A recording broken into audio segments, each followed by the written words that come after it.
Dr. Oren, welcome. Always good to talk to you. The report today from Amit Segal and other sources is that Prime Minister Netanyahu has decided to occupy Gaza and go into areas where the hostages are believed to send the IDF to areas where the hostages are believed to be held.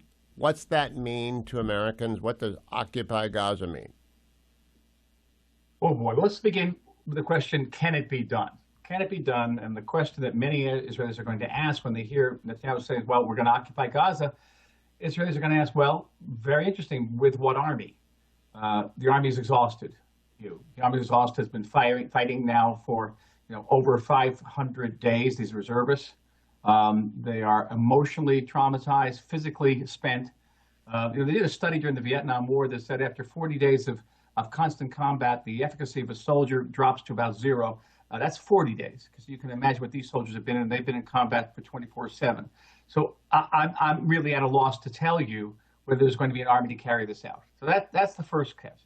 Then there's the international framework. We've seen now what international pressure can do to Israel. We're hanging by a very delicate thread internationally, and that thread is Donald Trump.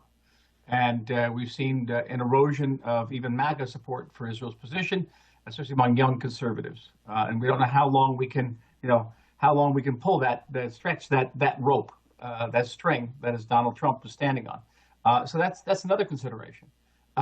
Whether it can be done, what is the price? Whether the army can go from house to house and ferret out to Hamas, because the problem is not house to house, it's tunnel to tunnel.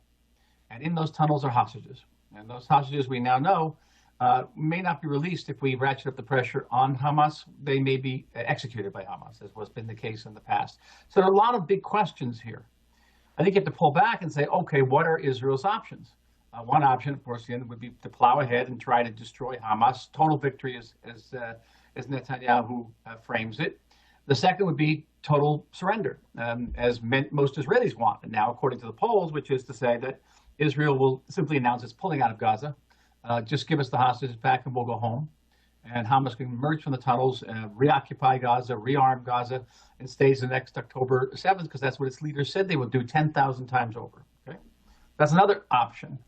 The third option, which is not an option, is that you reach a temporary ceasefire deal with Hamas, but Hamas has rejected that. So that really is not much of an option. So you're really left with either surrender or plowing forward. There doesn't seem to be much of a middle point. And so, either argument has its merits, and Netanyahu, as an elected leader of the state of Israel, has the prerogative and has the power to choose the former of those options.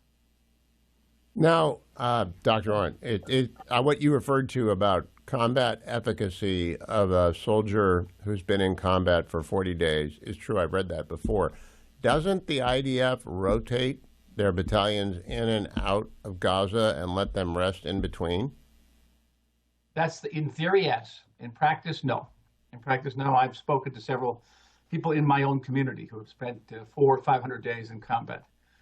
Sometimes they rotate them up to the north, where the fighting has been far less intense, certainly in recent weeks, or into Syria, where there's really no fighting right now. But still, it's being away from your family, it's being away from your home, it's being away from your jobs. Tremendous amount of bankruptcies, of divorces, of substance abuse now, from the sheer emotional and taxing weight of serving hundreds of days in the reserves. The reserves, you should know, and I'm saying this as a military historian, the Israeli reserves were never intended to carry on this type of fight. They fought in 1967 for 6 days. They fought in 1973 for 3 weeks. In my period, the Lebanon period, the period of the first and second Lebanon War, the most I ever served was about 70 days. So this is something quite extraordinary. If they send just the how big is the standing army, meaning your 18 to 20-year-olds who are doing their mandatory service? So that number is classified, is something in the vicinity of between 125 and 150,000 troops. And those are Israelis between the ages of 18 and 21. That's the mandatory period of service. If you're an officer, if you're a pilot, if you're in special forces, if you're in certain other units, it can be much longer. A pilot can serve as long as 12 years. and women 2 years. But the minute you're out of those finish those 3 years or those 5 years, whatever, you're called up to the reserves. I was called up to the reserves 2 weeks after I got out of the regular Army. So, and then in the past, the most you were supposed to be able to serve was 60 days a year. That was the maximum. And that would be divided between training and operational service, which could be anything from patrolling a border to actually going on raids. But and reserve duty was tough. And the notion was that the reservists were the real soldiers of the state of Israel, that the standing army was designed to hold the line for about 24 hours until the reservists could take over. And the great battles of Israel, the liberation of Jerusalem in 1967, the crossing of the Suez Canal in 1973, were all carried out by reservists, not for the most part, not by conscripts. So if Netanyahu and the cabinet decide, the prime minister says, go hard, go fast, go with regard for the hostages, but not holding back, how long does a full-throated, full-force offensive take to reduce Hamas to a barely standing few hundred terrorists who have scattered throughout Gaza? Because you won't be able to stamp out all the rats. So if history's any metric, in 1956, during the Suez campaign, it took the Israeli armed forces about a day to conquer Gaza. In 1967, the Six-Day War, about a day and a half to conquer Gaza. It's not that big, right? And you have a very large army going in there. The big question is, what is going to be the cost to Israeli soldiers? What's going to be the cost to Palestinian civilians? And lastly, what will be the cost to the hostages?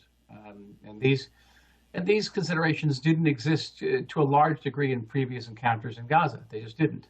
Certainly not with the hostages.